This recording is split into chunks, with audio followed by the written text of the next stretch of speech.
That's the problem. Well, what if okay, but I say so, okay, so I get it. My dog can feel pleasure the same way that I can. My dog can feel pleasure the same way as I can. My dog can't feel enjoyment in terms of the love relationships that I have with my wife that I can, because my dog's brain is incapable of. So is it, do you think it's fundamentally, would you reduce it to the degree that you can reduce it to something like predictable iterability? Like, is that the payoff? Probably. And I think that that's part of the miracle. Reciprocal iterability. Yeah. So I can say, I like that. I want to do that again for these particular reasons. Okay, so that would be, so that would be the difference. Because you could, okay. Yeah, that's exactly right. Here's an example.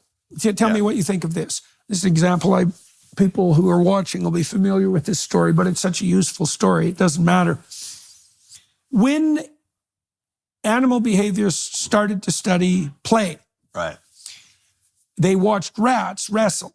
Okay, now the assumption was they noticed that if you take a juvenile rat, male, they like to wrestle.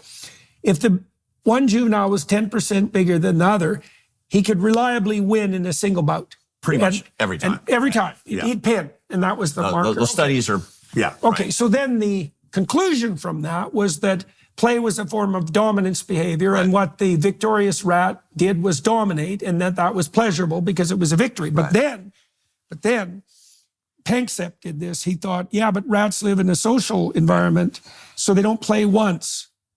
They play repeatedly, which is like, he should have got a Nobel Prize for this. It's such a brilliant insight. It's like, well, do the rules for iterable play, are they the same as the rules for one bout play? And the answer was no, because what Panksepp showed was that if you paired rats together repeatedly, the big rats that didn't let the little rats win 30% of the time didn't get invited to play.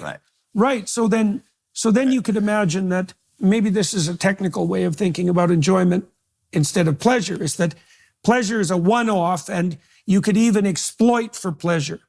But if you want, instead, let's say you want to make an arrangement that's iterable, and if better, maybe one that iterates and improves. Because obviously that's better. If it's good once, then it should be good multiple times, and if it's good and could be made better, that would even be better. So that would be something like the sanctification of sexuality within a relationship. Well, you know, the people who have the most sex are religious married people, which is hilarious.